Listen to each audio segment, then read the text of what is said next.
Welcome back, warriors. Kwe Min Deluisi Pampometer, and I'm the host of this podcast, The Warrior Life. We cover everything from Native sovereignty, treaties, and land back to decolonization and reconciliation and how to support the struggle. So if you're interested in hearing from Native peoples from sovereign nations all over Turtle Island, talk about their experiences with Indigenous resistance, resurgence, and revitalization, then this is the podcast for you. On today's podcast, I have another amazing guest. You might know her as the award-winning author of the book, A Mind Spread Out on the Ground. So stay tuned. You don't want to miss this podcast.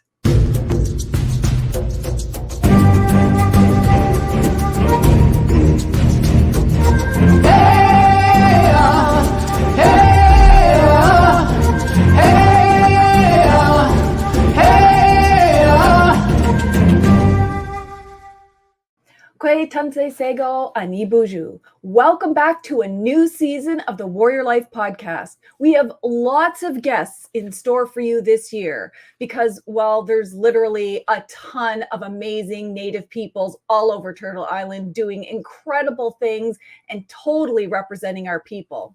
And today's guest is no exception.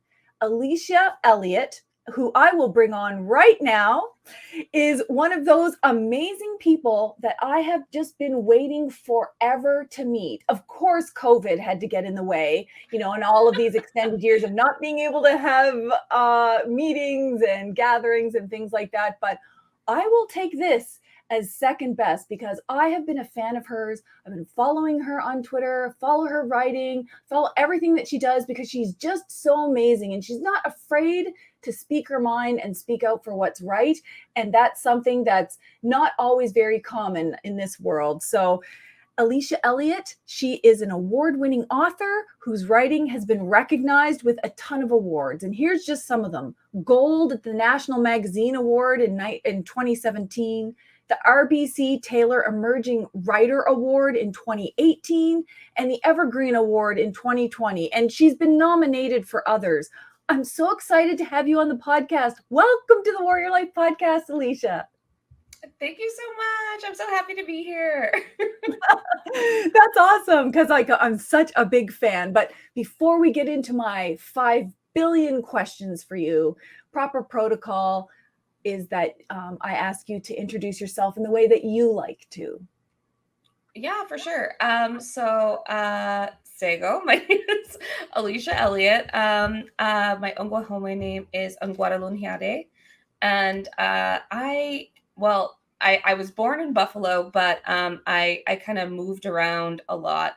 And my family, my father's side of my family is from Six Nations, but my mother's side of my family is a lot of interconnected European settler, really kind of like a mutt situation with just like Hungarian, Irish, English, Scottish, etc., etc. It was like a thing that she would just rattle off. So anyways, so I have mixed ancestry. I do identify as Mohawk. That's what it says on my status card. It says Lower Mohawk. So oh no, you're a Lower Mohawk.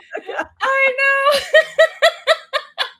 So anyways, I don't technically say that I'm a Lower Mohawk, but on Six Nations there's there's upper enders and down belowers based on where you live on Six Nations. Oh, so anyways, I always kind of wondered if it had something to do with that, but I don't know totally. So oh my gosh, that would be such a cool name. I'm a Lower Mohawk. It would be good, but I don't know. I feel like because I don't know if Mohawks, we're all kind of we're all kind of going for fights and stuff like that. So it's gonna be like, oh, the Lower Mohawks, they're no good. Oh my gosh. That's awesome. Well, cool that you're from Six Nations because, you're not that far from Toronto. And I have to admit, Six Nations is one of the best powwows there are in Canada. It's so huge There's so many people that come from all over. And honestly, I've never gone to a powwow that has more vendors. You know how they have them all Yes. set up in the woods area part where it's all shaded? There's like a million vendors and food vendors and, oh my gosh, the dancers and drummers. Definitely one of my favorite, I have to admit. So that's pretty cool. Maybe I will see you at Six Nations powwow sometime. I'll finally get to meet you. That would be awesome. There's actually this hilarious story. So like early on in my writing career, I wrote like a piece, and it was one of the pieces that ended up in my book, and they were trying to look for like a stock image to use, and so they looked up Six Nations powwow, and it was just a random Six Nations powwow image that they came across, and it was so funny because my aunt was actually in the picture. It was just such a coincidence that she was just walking by, and I was like, oh my God, there's my Aunt Susie. So my family, like it's everyone, a lot of my family lives in Buffalo, so they all come down for the powwow every year, and we all just kind of camp out on my aunt's lawn essentially. So yeah, I love the Six Nations powwow. It's like a huge, obviously, event for all of us on Six, but my family is like really into powwows, so my aunt dances, or a bunch of my cousins dance, and stuff. And my niece is actually just she just got her outfit made so that she can do smoke dance, which is like specifically Haudenosaunee dance primarily, and she is also trying to learn how to fancy dance. So she's just so adorable, and she brings up YouTube videos to like figure out how to do it on her own. She's so cute. So maybe she'll be dancing next year, but either way, I'll be at the powwow. So if we meet up, that would be great. Oh, that would be so awesome. And you know what? I have to admit, I actually love, there's pros and cons of social media, obviously, right? But there is so much information on social media that I really think the pros outweigh the cons. Our ability to connect with one another, like even what we're doing here, and the ability to learn things, especially if you don't have access to people all the time. I think it's fantastic. And how you see elders on there teaching language, and like that part I really, really, really like. It's awesome. But anyway, so that's our plan. One of these years we're going to meet at Six Nations powwow. Yes, it's a good plan. Well, okay, so just pretend that there's actually someone in the universe who doesn't know who you are. Would you like to share a little bit about your journey? Like, what was it like growing up? And did you always have this vision that you were going to be this amazing writer?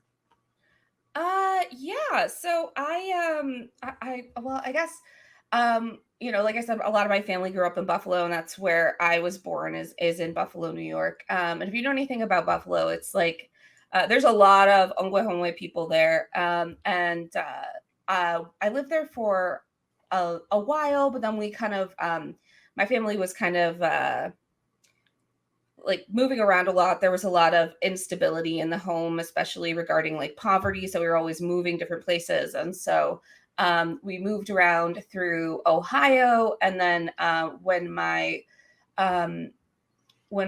guess he would have been my step grandpa, how all of these different configurations of family work. But when he passed away, it left my dad with some land, and he wanted us to move up to Six Nations. And I think he was also just feeling like very disconnected and wanted to reconnect. And so at that time I was probably in grade 9. And so we moved up to Six Nations after living in the States for a long time.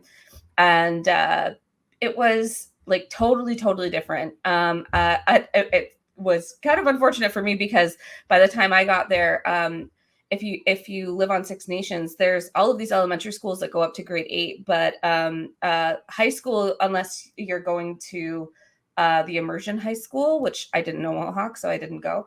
You basically have to be bussed off reserve, so you can either go to Caledonia or Hagersville or Brantford, and I ended up going to Brantford. So basically, I came to high school, didn't know all of the people who had gone to school their whole lives on the res, and so I was kind of like, I'm also kind of, in general, I would say kind of shy. And so I was, I was like, I gotta just make one friend and kind of stick to that. So I had a group of friends, but my dad was very much pushing us to like get back involved with the community. And so I was involved in some like youth groups, Indigenous youth groups, which were which were fun. One of them was like an improv group, and me and my sister were the only young people. And it was all a bunch of a bunch of adults who were like in their 30s, and and then it was just me and my sister, and we would just go and perform kind of these like I guess kind of uplifting kind of comedy skits at different schools around the area, trying to kind of like the point of them was to try to build pride in different Indigenous, specifically Ongwehongwe, like Six Nations people, because that's mostly who was in the area. So that was really fun. And then from there, right around that time, there was stuff going on with Red Hill Valley, which if you're aware of the Red Hill Valley Express or Parkway, I think it's called, it's this highway now.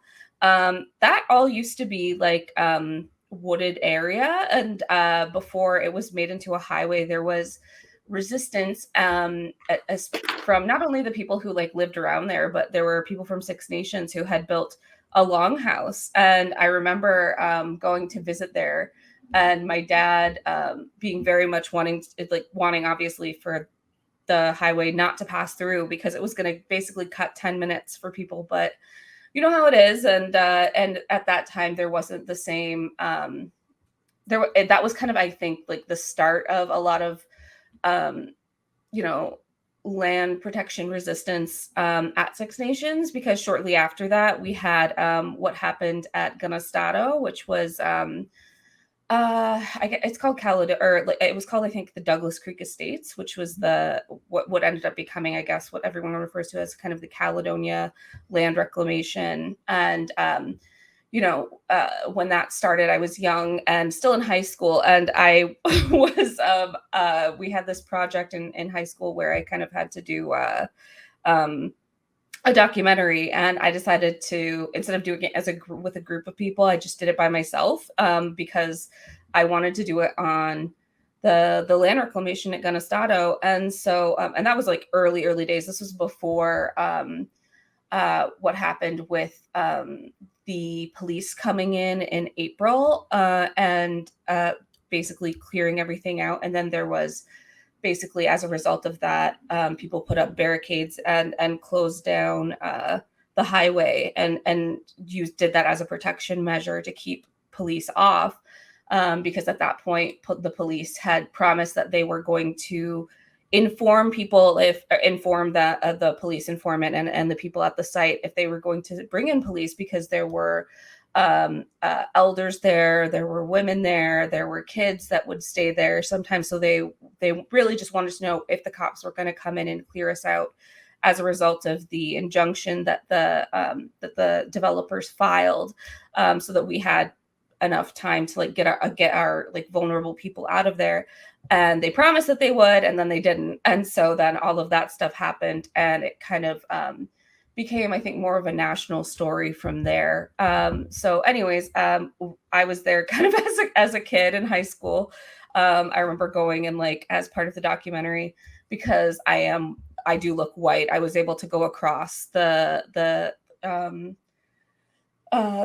barricade to where there were a whole bunch of white people who were not Ongwehongwe, who were kind of very angry. They were yelling. They were saying all this stuff about, it was really scary, actually. There was people, sometimes they were like saying things like fire and blood, which was kind of like these kind of Nazi kind of adjacent chants. And they were saying like, go back to your side, when they saw a visibly Indigenous woman come. And she was like, I live here. I live in Caledonia. What do you mean go back to your side? Like, wow, what are you talking about? And so, being able to see all of that stuff, I think really shaped me politically in a very particular way. And so from there, I kind of knew that I wanted to to talk about these things, because I also was very aware that the media was not doing a good job covering the situation at all. That they were very much giving megaphones to people who had no idea what they were talking about, who had no idea the history of what was going on, because I was in like some of the early meetings, because it was women originally who decided to do this. At Ganastado, the women got together for meetings on Six Nations, and we had a couple different sites that they were looking for. They were looking at to potentially stop, because there was just encroachment on Six Nations. And so they had a couple different sites, but what they did was they literally went through the whole history of those lands, looking at every single deed going all the way back to determine this was not signed over at all ever, this land. And so the Douglas Creek Estates was being built on stolen land that we had good claim to. And I think it's always the women who really kind of push these movements forward. And if you don't have the support of the women, then it's not going to work out well. So it was really awesome also to see those women at the time. Janie Jameson was doing a lot of stuff, and Dawn Hill from my community, but then also seeing how they got burned out because they were constantly talking to all of these reporters and trying to get across these things. And they were so eloquent and they were so smart and they knew everything about what they were doing. But, seeing how they were treated by the media, treated by non-Indigenous Canadians and everything, and seeing them go through such burnout really, really like affected me as well. So, anyways, that was kind of like, I guess, informed my, my politics a lot. But then in terms of writing, I kind of wanted to be actually a visual artist when I was younger.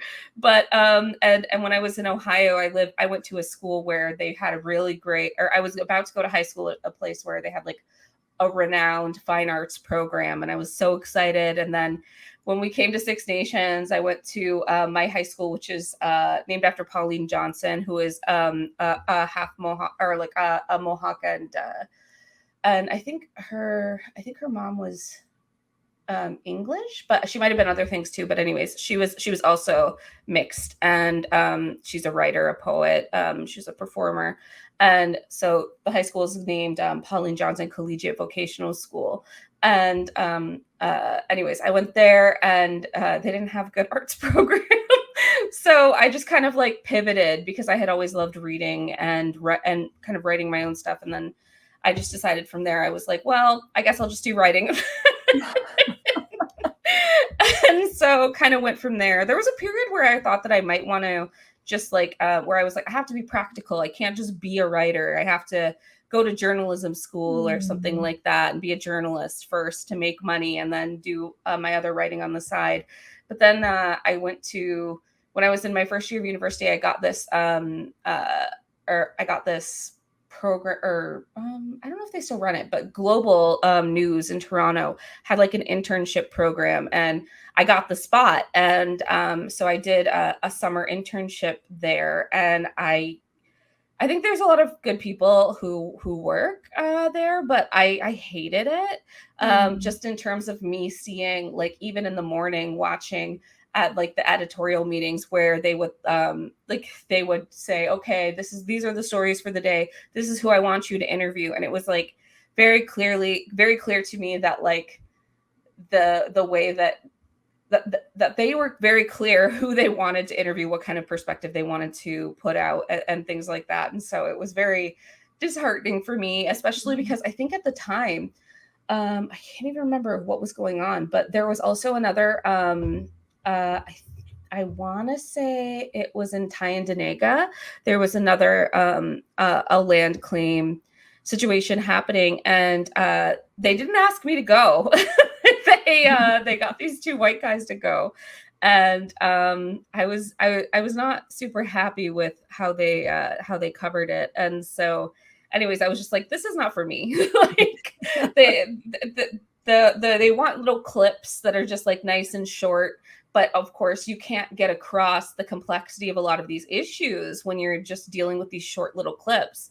And so, sometimes I would go and interview someone for because they couldn't send a reporter, and I'm asking these questions that are like talking about the history of these things and all this stuff, and none of that gets used. It's just the nice little like clean clip that they can just insert for like 5 seconds, and that's it. And so I was just like, yeah, broadcast journalism isn't for me. I don't think this is right.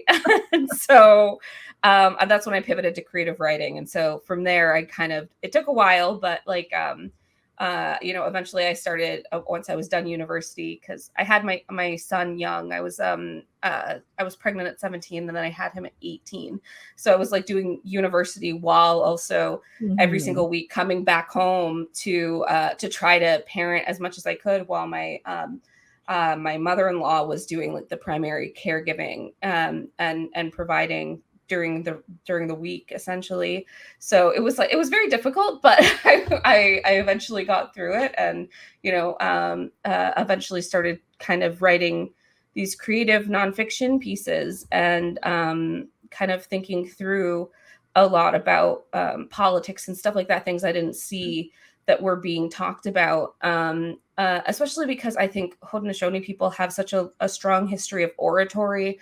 We, if you ever look at any of the press releases that come from the Haudenosaunee Chiefs Confederacy Council, they know the history. They have like this way of having this. I just like the way that they write, you know what I mean? These things is reminding everyone of this history, is reminding everyone of these important connections.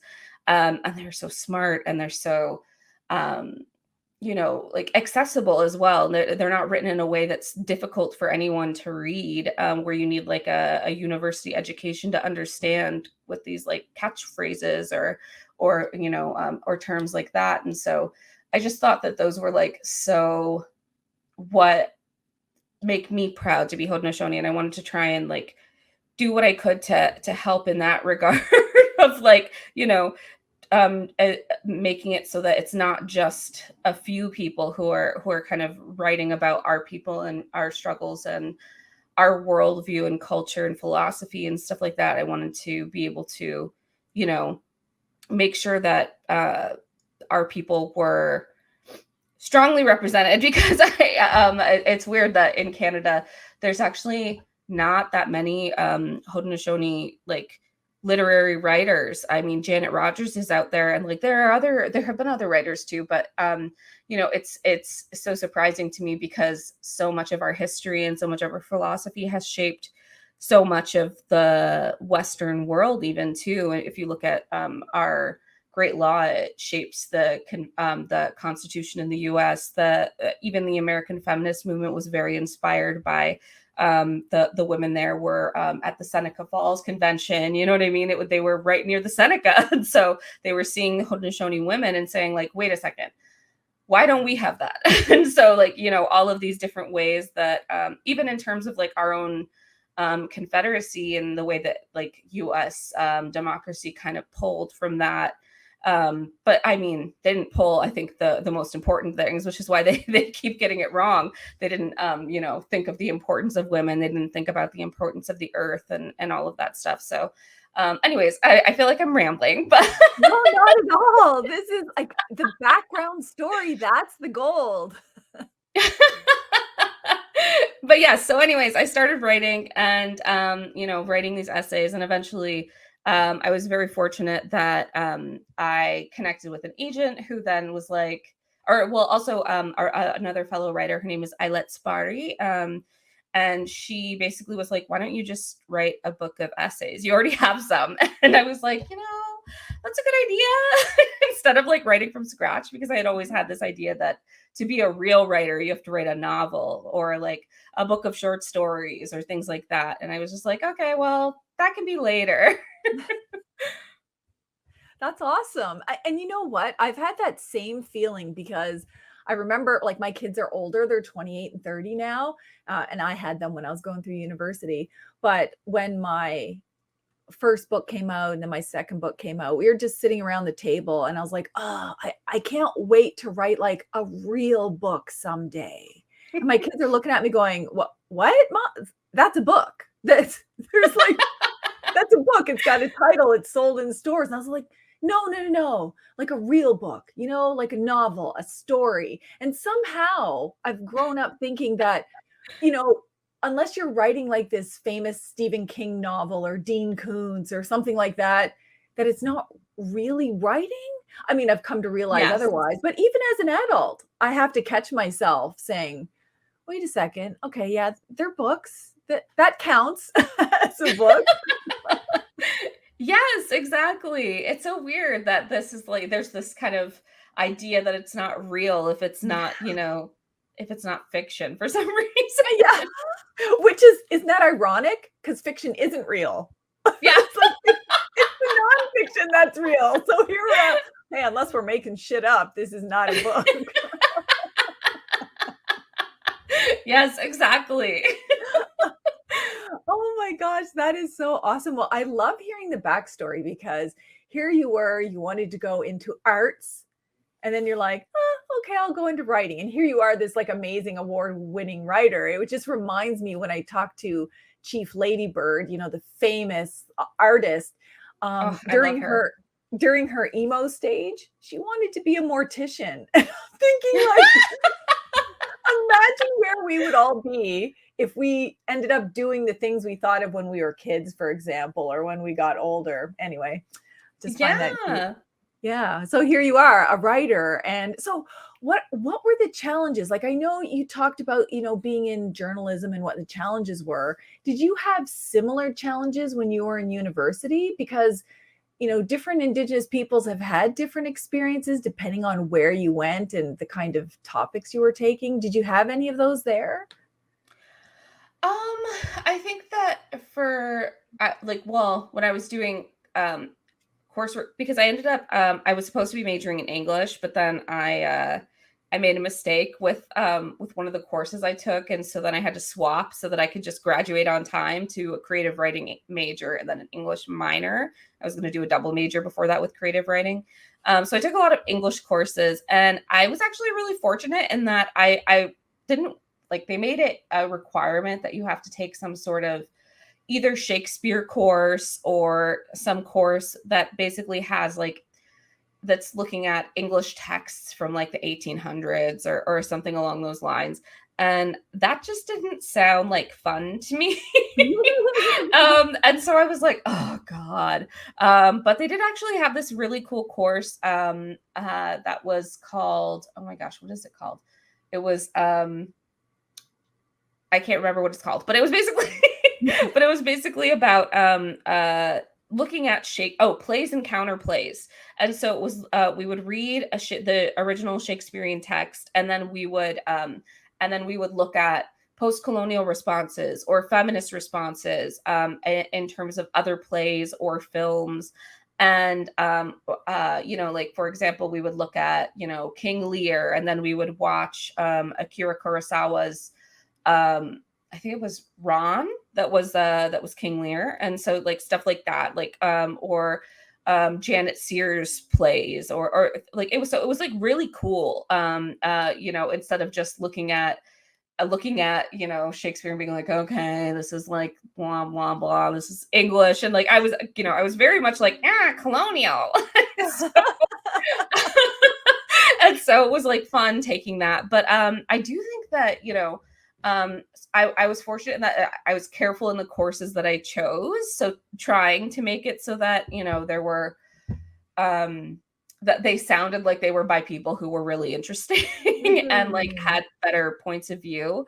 And I did take a diaspora course as well, that was taught by, I believe she was Black and Lumbee. So she, the professor, I remember her last name is Alston. I think her name is Vermonja Alston. But anyways, she was just so intimidatingly smart and would talk about, and like the texts were so good, and the way that she taught was so engaging. And I'm someone who like, I need challenges or else I get bored. So if it's just something that's like easy, I'm gonna not want to do it. So knowing that she had like these really high standards that she expected of us, and that she was super smart and all of this stuff, like made me really want to impress her. And the way that she kind of assigned theoretical texts as well alongside those made me understand how to write in a way that wasn't just like the 5 like hamburger paragraph hamburger essay format that like all of these other classes were kind of telling me to write in. And so kind of being able to break out of that form really helped my writing. And I would say, yeah, like I did wish that there was like, I don't think there was at the time any specifically Indigenous courses. She did have Indigenous texts on her syllabus, but there was not any specifically Indigenous like lit courses, I believe, at the time. I went to York for my undergraduate. And when I was in my creative writing class too, it kind of was like, I felt like I had to like, when I was writing creatively, I felt like I had to kind of make sure that I was always translating my language, or not just language, but like the culture and the experiences in a certain particular way, because there were so many non-native people who were reading my work. And so that kind of felt a little bit frustrating, I guess, but I did have some good teachers there, so I was happy about that. But it was very like I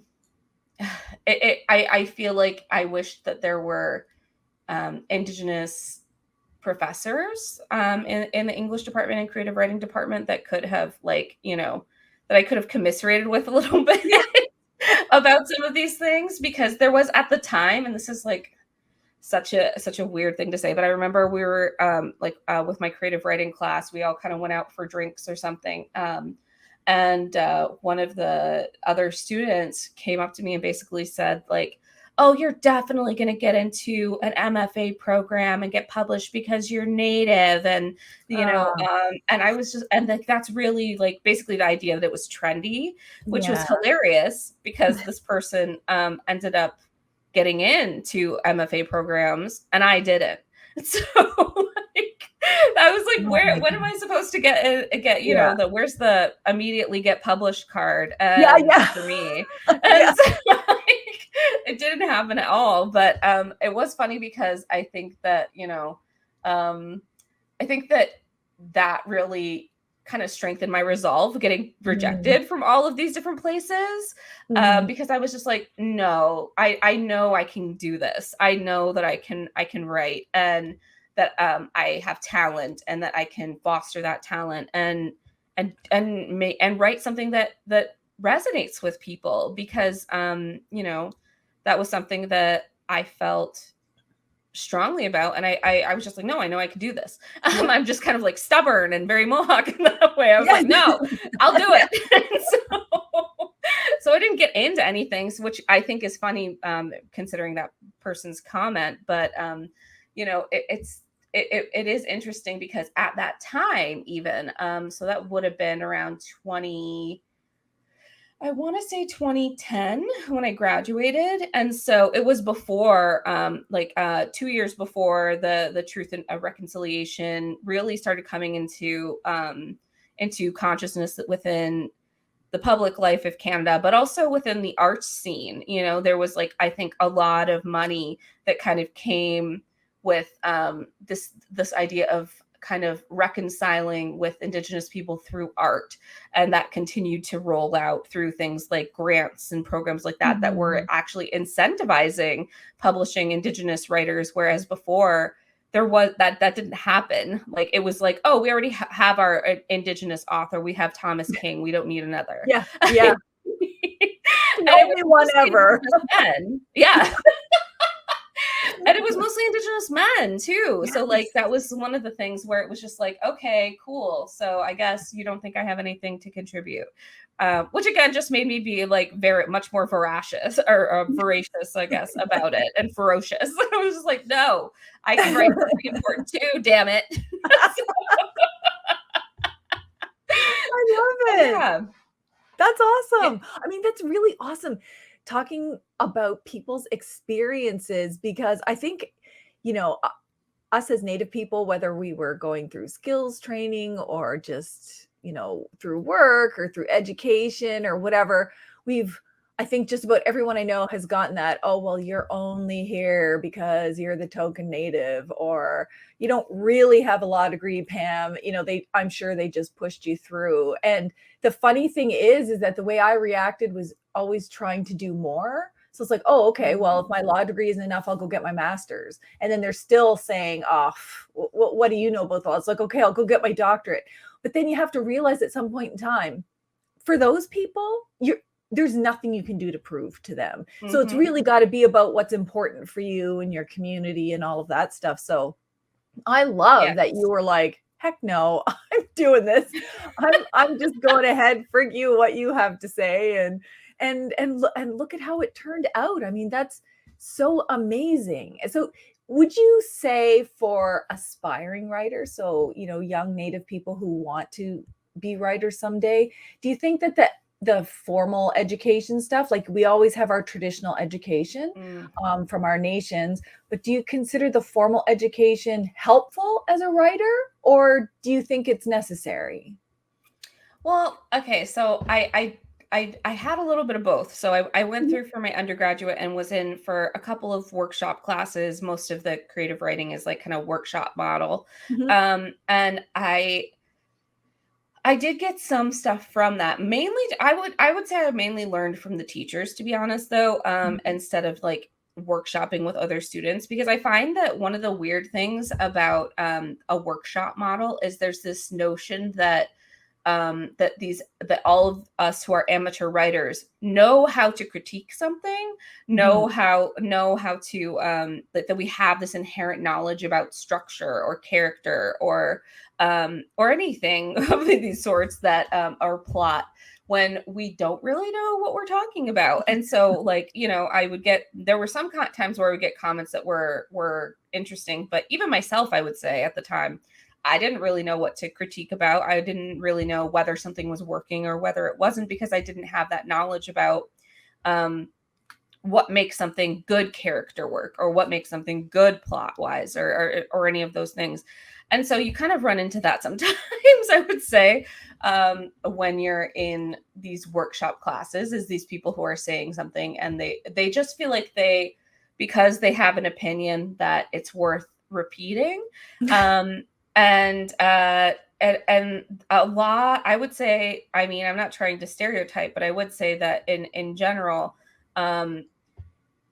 also people have this weird way that, like, white people in particular have this weird way of critiquing work that comes from another culture, where they don't necessarily understand the cultural touchstones or things like that, or why something is important.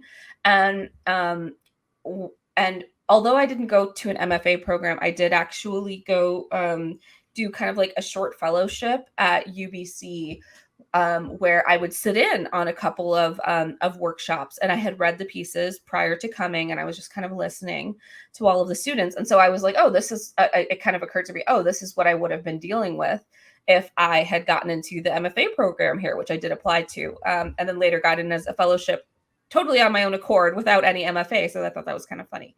But when I was sitting there, it was interesting because there were people who, there was someone who was writing about her culture, and it was not a white culture. And white students were I remember distinctly one of the white students saying that it didn't feel authentic.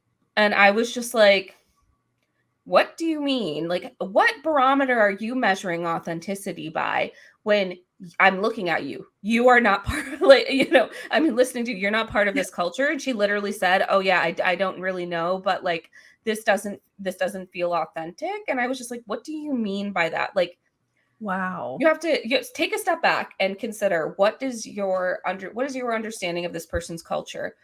Where did you get that from? Did you get that from them, or did you get that from, like, a potentially racist depiction that now then you're forcing on this person who actually knows their culture far better than you ever will? And now we're all supposed to take your comment seriously. Like, I don't know. I was just so it was stuff like that. Like, and that wasn't the only situation where something like that happened, but it was like, I was just like, oh, actually, you know what? I think it would have been better, or it would be better for me to have, it was better for me not to have gone there, because I actually talked to one of my other friends too, who went through an MFA program, and she basically said she stopped bringing in any work she cared about to workshop, and started writing that by herself for her thesis, but didn't bring any of that into workshop because she was like, the critiques I got were so ridiculous and racist and harmful and not helpful to me at all as a writer. And so she just like was like, I'm just, so she had to write twice as much as everyone else, because she was writing just these things to bring into class, because to protect her real work. And so for me, I was like kind of happy that I didn't go through that, because I could see how frustrating it would have been for me. And I'm also someone who is not quiet when it comes to those sorts of frustrations.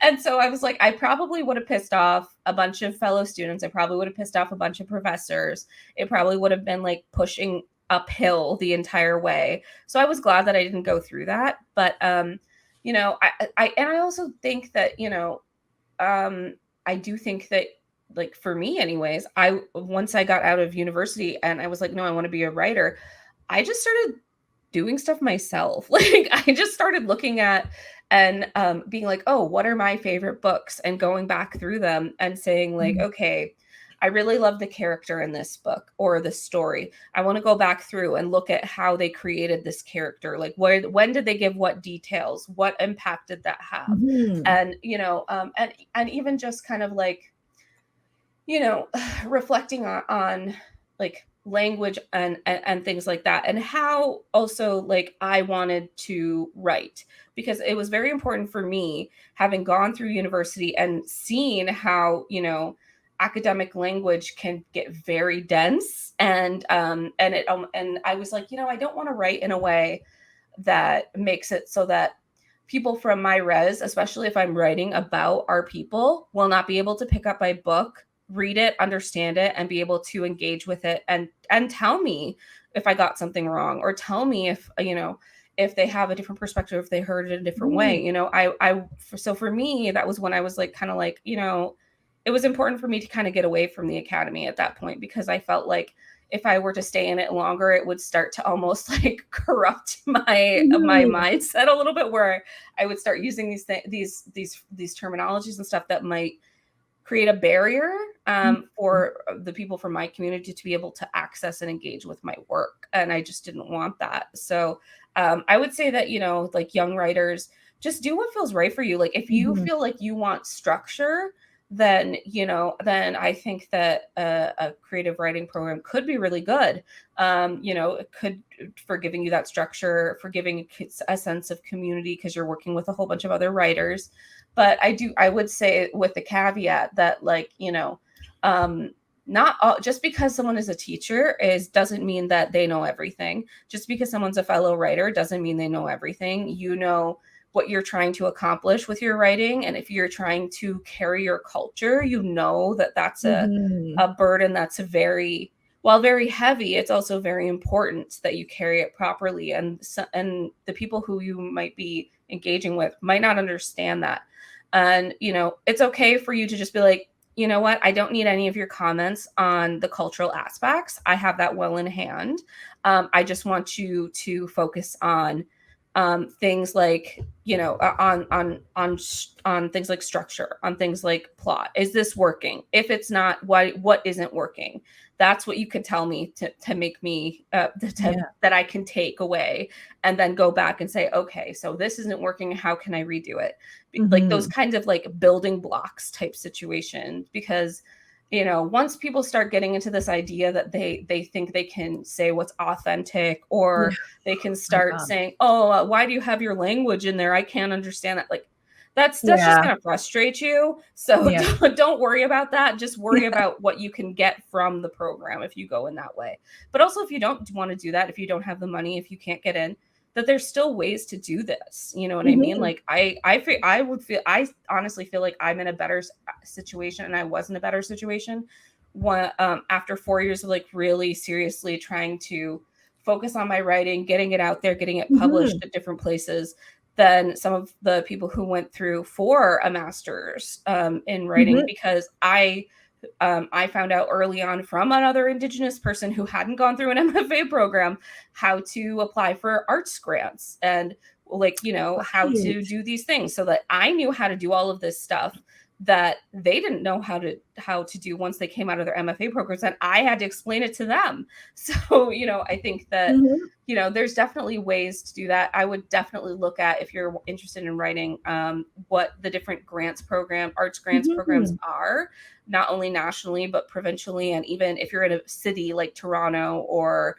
Edmonton or Vancouver, the city councils of the arts, and then kind of taking that and saying, okay, what do I need to do so that I can apply for this grant? How many publications do I need before they consider me a professional artist? And then you can really start kind of getting what you can out of that, and having a goal for yourself. So that was like one of the things that I did, where I was like, okay, I know I need 3 publications in different places where I get paid, and paid could include just a journal copy of whatever I publish in. And once I hit that, then I'm considered a professional writer for the Ontario Arts Council. And then I can apply for grants, and that will give me time off, because at the time I was working at Starbucks. So like, it was like a very demanding job where I was up at 5:30 in the morning serving coffee till 2 every day.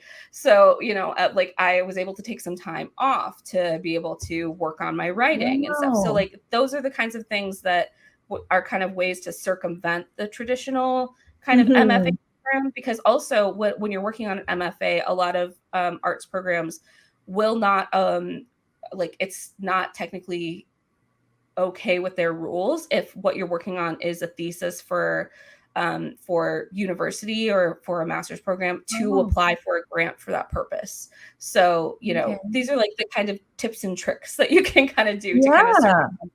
There's so many different ways to get to that, to get to where you want to go. And I just would say that, really think about what would be best for you, and what you can do, because people have barriers in terms of being able to go to university or different things, I think that's really good advice, because, everybody has dreams. Everyone has things that they want to do, something that they always thought they'd want to do, either as a profession or as something that would just be fulfilling, a passion.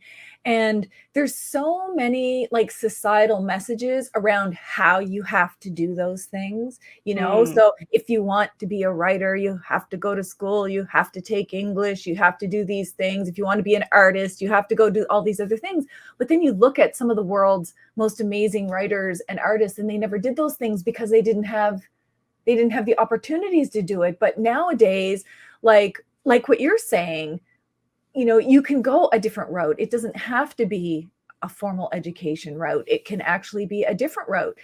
And think about all the people who are self-taught on things. I think that's just phenomenal. Like, and we have access to so much information now. So for me, I didn't know how to do podcasting. I didn't know how to record audio. I didn't know how to edit. Like, I was thinking, why did I go to law school, man? Like, I should have gone to audio video school or something, because I want to create content and I don't know anything about it. And my kids were like, go watch YouTube. I was like, what do you mean? And they were like, Mom, everything's on YouTube. Go watch how to edit, what programs to use, what's free. And I was like, really? Like, my kids like were the ones telling me how to do everything. So yeah, I learned how to actually record and edit and do all of these things from YouTube. And I don't have any training in all of that stuff. And so I think these are really good lessons that if you have a passion or a dream, whether it's a profession or not, there's a multitude of ways to get to where you want to go. It doesn't have to be what society says all the time. You know, society has this formula: go to school, get a job, you know, pay your bills kind of thing, where you can have that or other things or a combination of things. It doesn't always have to be, you know, that specific way. So I love your story about how you also found all of these other things in other ways. And so the thing, you know, I'm just dying to ask you about, of course, is your book. How did your amazing award-winning book come to be? And I'm going to put the little picture up there. Mine's spread out on the ground. How did this come to be? Because it's just everybody all over social media just never stops talking about this book. One of the teachers who I had in my last year of my undergraduate in creative writing was a writer named Michael Helm, and he decided to, for his course, have it not just be the advanced fiction workshop, but advanced creative nonfiction as well. And one of the things that he kind of introduced us to were these writers who were doing this amazing creative nonfiction. And I had never, like, when I was, you know, like I said, that, you know, before, I was like, oh, real writing is fiction writing. And so I had always like kind of assumed that it was either you write boring articles or you write fiction. And he kind of totally exploded that idea by introducing me to specifically, I want to say, Joan Didion. She wrote this book called The Year of Magical Thinking, which was, you know, written about a period in her life that was very, very traumatic, wherein her daughter had, you know, basically fainted when she was on her honeymoon or something like that, and went into this coma, and no one knew what was wrong with her. And so her and her husband were like devastated. They didn't know what to do. They were just waiting. And it just so happened that while this was happening, one night randomly, her husband just died. I don't recall exactly what it was of. But it was very sudden. And so all of a sudden she's alone in her family and trying to work through all of this grief, not knowing whether her daughter will wake up and all of this. And so the Year of Magical Thinking is kind of about this, the way that kind of grief impacted her life.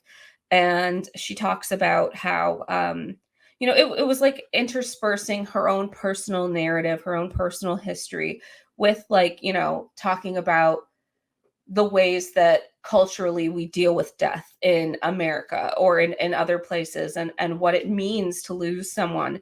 And so kind of the way that she kind of moved so fluidly back and forth between research and her own individual story, and, you know, the way that she played with structure and everything. That was like, to me, it was like, I was just like, this is the best thing I've ever read. It's just like, I had no idea you could even do this, and it was allowed.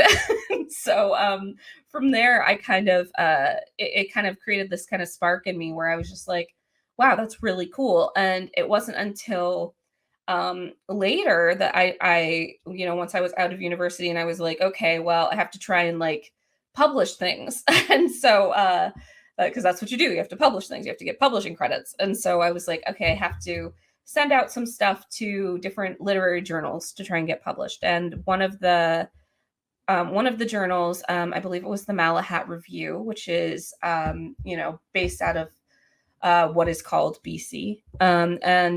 You know, it was their first full creative nonfiction issue. It was all creative nonfiction. And I was like, oh, this is exciting. And I was like, I should write something for this. And so that's where one of the pieces from my book is called, which one is it? I think it's called Child. No, it's not. It's called Wait. Yes, I had different names for it. So it's called Wait, and WEIGHT, like a weight that kind of brings you down or whatever. I don't want to use that as like necessarily the terminology, because the piece was about my own experience as a teen mother, first realizing that I had gotten pregnant, and then, my Catholic mother trying to encourage me to adopt out my baby to Catholic people through like a Catholic adoption agency, and then deciding, no, I don't want that. I'm going to try and figure things out. And then, what it was like to be a mother in university, not telling anyone that I didn't have my kid with me because I was embarrassed and ashamed. And so it was a lot about me trying to kind of deal with that shame. And like, I was like, where does that come from? And so that was kind of like the seed of the piece. The idea being like, this was supposed to be this weight that I had to carry, but it was also, something that I viewed at the time because I had held stereotypes as well about teen mothers before I became one. I was like, oh, those girls, what are they thinking? And then I was one of those girls, and I was like, well, this is what they're thinking. They're very full of shame for the ways that people treat them, and in situations where maybe they don't feel confident or comfortable. This isn't something that, is really given a lot of thought or empathy. And at the time, it was still like this whole idea of teen mom on like the TV show from MTV, making it like these girls are just drama and all of this stuff, right? And so I kind of wanted to write about that. And from there, I wrote a fairly short piece. It was kind of divided into 3 sections.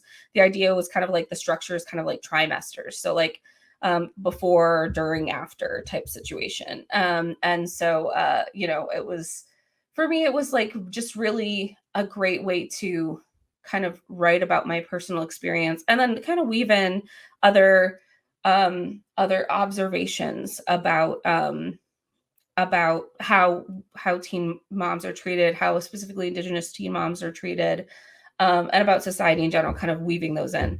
And so that happened, or when I wrote that, it actually got accepted for publication. And so I was like super excited. And I think I received word that that it was going to be published while I just so happened to have gotten into the Banff Center for the Arts. It used to run this Indigenous writers program, and I was in the last cohort, which like is kind of funny because I feel like we accidentally killed the program. But anyways, I won't go into that. But while we were there, it was an amazing experience in terms of like they had just the best mentors there. Wabgijig Rice was there as one of our mentors, the author of, at the time he was writing actually, Moon of the Crusted Snow. Cherie Demeline was there. She was one of our mentors, and at the time she was working on a short story collection called A Gentle Habit, but I believe she was also working on Marrow Thieves. And then also Leanne Simpson was there, Leanne Bettasamasake Simpson. And so like, she was at the time, I think she did part of some of her musical performance. And so like it was just this like really exciting group of mentors. Joseph Boyden was there too, but I don't need to get into that. But but anyways, that was back when, his people were still thinking he was Indigenous. So anyways, our cohort didn't like him very much. I don't think he liked us either. So in any case, but it was amazing to have these Indigenous writers, none of whom had gone through an MFA program, and who had all of this knowledge to give us, and all of these and all of these opportunities that they were aware of, that they told us about and stuff like that. And so while we were there, I was kind of starting to work on some short stories, one of which actually is became this novel that I'm working on now. So like that's another thing, to just never give up on your old pieces. Just keep them around, because you never know when they're going to come back. But yeah, so anyways, after that I was able to kind of get I met Leanne, and Leanne had been given the opportunity to edit the first ever all Indigenous issue of the Malahat Review. So it was the same magazine. And that was right when they were starting to have all of this kind of reconciliation money, like giving incentives to these journals to have ways of uplifting Indigenous people. And so this was one of the first real initiatives of that in a literary journal. And I remember I wrote a short story and I submitted it to the magazine. And I was like, maybe it'll get published. That'd be cool. But then Leanne messaged me and she was like, hey, you should do something for creative nonfiction. I'm the creative nonfiction editor.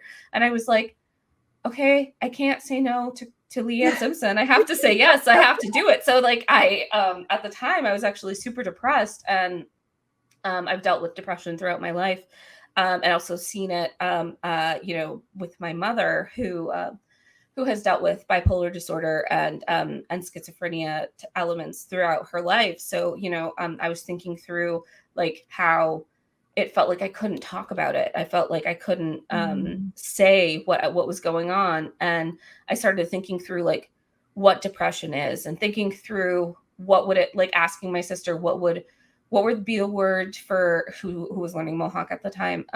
Like what would the words for depression be and Mohawk? And, kind of all of this stuff, dealing with trying to treat this, and also coming to this realization that like, how much of this is that our brains are wired wrong, and how much of it is that the world around us has pushed us into this situation that is very, very unhealthy for not only Ongwe but all humans. And so, really from there, I kind of, I was like, well, I guess I'll write about this because this is what I've got. And so I really forced myself to write it. Literally, she even reminded me, she was like, I haven't gotten your submission yet. And so I was like, oh my God, I have to do this right now. And it's funny because the short story I submitted ended up not being chosen for publication. But the piece that I wrote for Leanne was the title essay, A Mind Spread Out on the Ground. And from there, it kind of like had this amazing trajectory where it was published. I was really proud of it. But then the Malahat Review put it forward for a National Magazine Award, and it won gold. And so, and it was really awesome because at the time there weren't before that, there weren't a lot of Indigenous writers who were getting acknowledged for their amazing work at the National Magazine Awards. But like, that original issue of the Malahat Review had so many amazing writers. And like, I believe it had very early Billy Ray Belcourt, some of his poems published in there. It had a very early story that ended up becoming Johnny Appleseed by Joshua Whitehead. I believe Dallas Hunt was published in there. Yaz Morgan was published in there. It was just like this amazing kind of collection where you saw that there was all of this creativity bubbling and like, just exciting. And it was actually, I believe it was to this date, the only issue of their literary journal that they put into a second printing because it was so popular. And I think that was for me the first realization that like people really want to read Indigenous stories. Like we have something very special to offer. And I think that's where, you now, I mean, that's very clear when you look at like, bestseller list in Canada. A lot of it is Indigenous writers, nonfiction, fiction, and children's fiction or children's books. A lot of it is that. And like I feel like that was kind of like where I was like, oh, this is something like amazing. Lisa Bird Wilson, I think, had one of her early stories in the book that ended up becoming probably Ruby, which is like a great book as well. If anyone hasn't read it, it just came out this year, I believe. But yeah, so it was just like, all of this amazing stuff. And from there, I was really fortunate in that I because I kind of can't keep my mouth shut on social media, I had kind of created a little bit of a following there, and, started to kind of write these op-eds also because I was just like, you know what? No, I'm tired of this. I have to like write something about some of these issues because these people are not thinking through these things well. Like they're so disingenuous. They're so like, all of these things. They're so racist. They don't know their own history, all of these things. And I was just like, you know what? No, I'm gonna start writing these things. So that all kind of created a situation where an agent approached me, and then like I said, when I came for the award ceremony for the National Magazine Awards, this other writer named Islet Spari basically was like, so what are your plans? And I was like, well, I guess I should write like this collection of short stories, because again, I was like, fiction, right? And she was like, well, you already have some like essays and you're getting a lot of attention for those. So like, why don't you write a book of essays? And I was just like, oh, you're a genius. I was like, why did I think of that? And it's funny because actually my husband was suggesting that I write it, but the way that he had phrased it was as a memoir. And I was like, I don't want to write a memoir, because I had just had this idea of a memoir as being like, you're born and then you're a child. Yeah. And then I'm still alive and writing this. So that's the end of the book. And I just felt that was boring for me. I was like, I don't want to write that. That sounds boring. But just the reframing of it as basically like a memoir and essays, essentially, that excited me, because then that opened up what I could write about. So, like in the book, I have stuff that I was just like, just really excited and interested in writing in. So like, I was just like, okay, I'm going to write an essay about food and my relationship with food. And then that kind of, I like to research a lot. So I started researching all of these things that kind of seemed a little bit like wild at first, in terms of like, I was researching kind of like diabetes rates or, things like that, and like what food sovereignty looked like. And then all of a sudden I was researching stuff about, I don't know, like, like what was happening with residential schools and food experiments and things like that. And, I was like messaging people and asking, because I wasn't an academic and I didn't have access to their academic work, asking if they could just send me a copy so that I could like read it and doing all of this stuff. And so I thought that, that was exciting for me. That's very intellectually exciting. If there's something that I'm interested in, I think it always makes for the writing better, because then you can kind of see that like excitement almost, or feel it on the page, even if you don't like are consciously aware of it, I guess. And so, me being able to do that and like really think about how about things through the lens of not only colonialism, but also just, thinking through things in terms of capitalism, thinking through things that I was like nervous about talking about, like in the last essay in my book, Extraction Mentalities, it's about abuse and complicity and what it means to, to be living in a society that is so inherently abusive to the people and the, and the world that it lives in terms of even just water, air, animals, fish, birds, all of that. Like it's inherently abusive. So what does that mean? And so kind of taking all of this and kind of thinking it through in ways where yes, I start talking about my own individual experience, but I kind of zoom out and talk about how this is evidence, or, this is just one way that this can go. This is how history puts pressure on a person.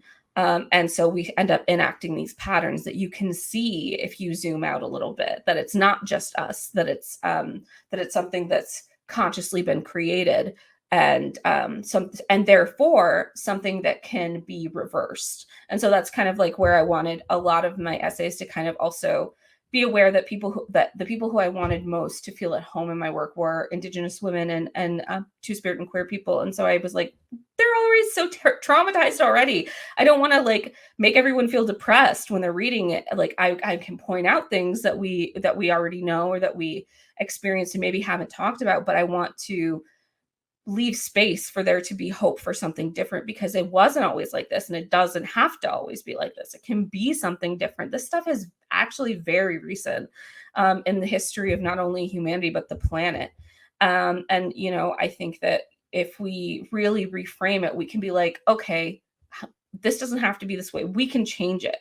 And how can we go about doing that? And that's kind of what I wanted, is like there to be this kind of hope that it doesn't have to be like this, that there is a possibility of something different, because there used to be something different, and so anyways, that's kind of that story, my book, long and drawn out.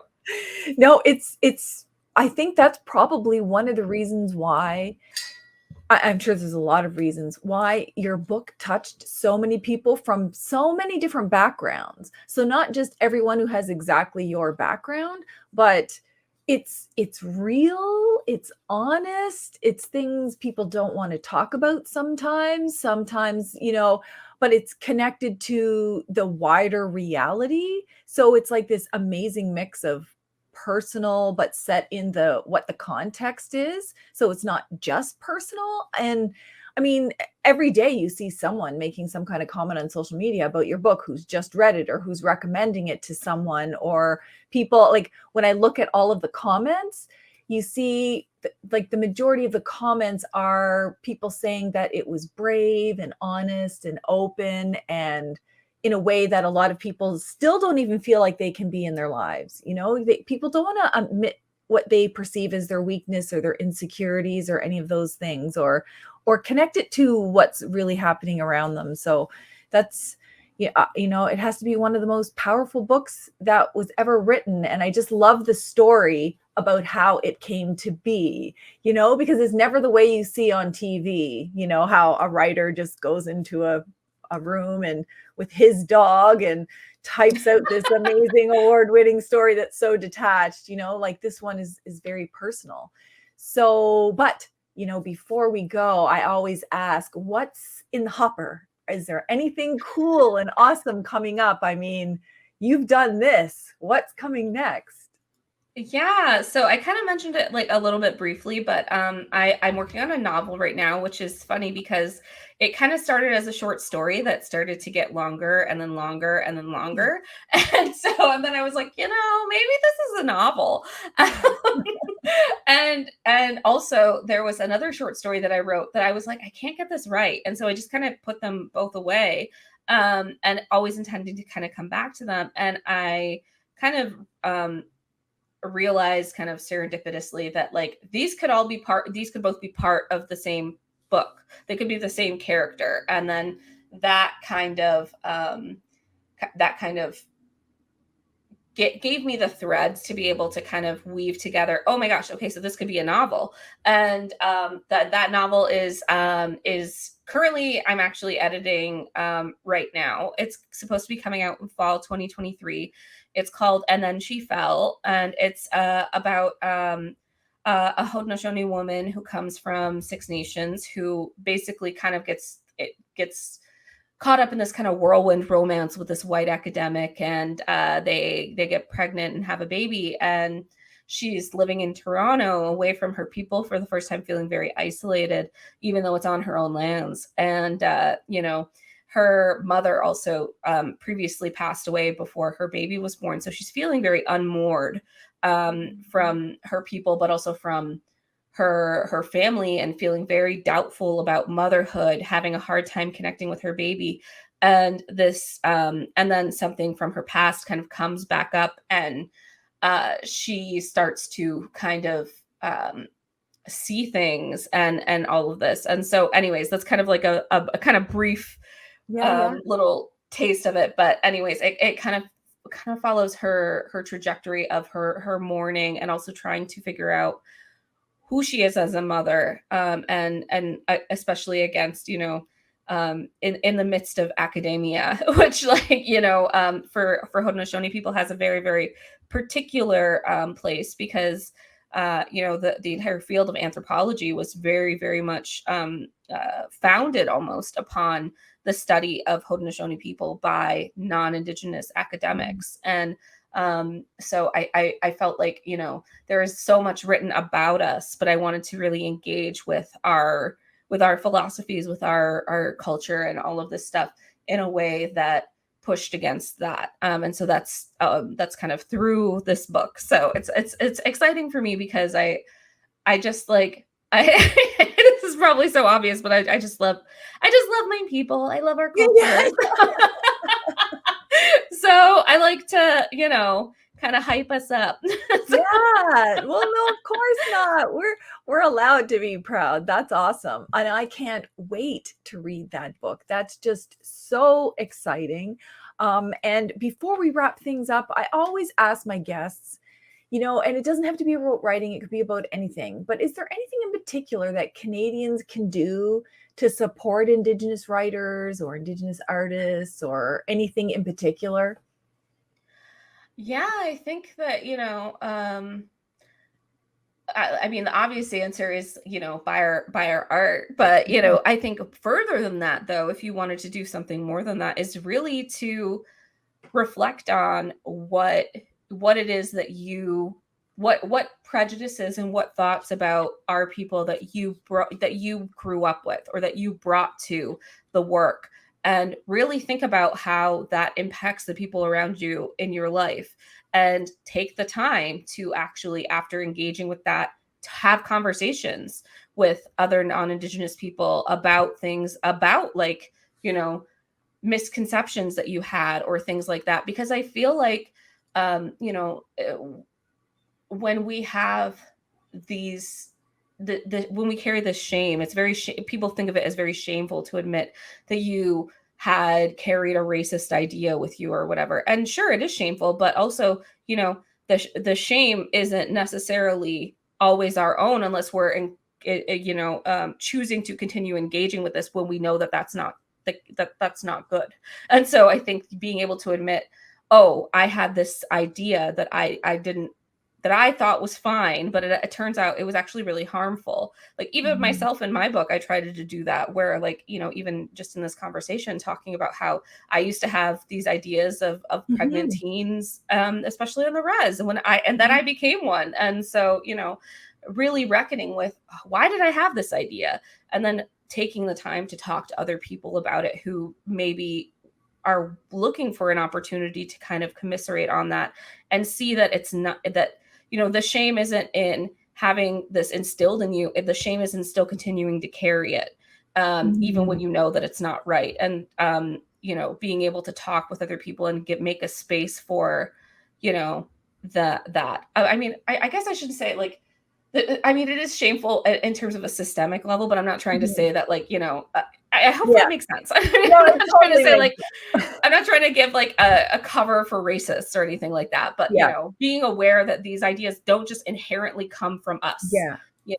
They're not just like we're born and all of a sudden we have these racist ideas. It's just like they're things that are kind of drilled into us, and that we need to basically extract them ourselves. So yeah, well, that's good advice. So, and we always say here, support Indigenous peoples in whatever it is they're doing, whether it's writing or art or content creation, whether they're engaging in land defense, whether they're advocating.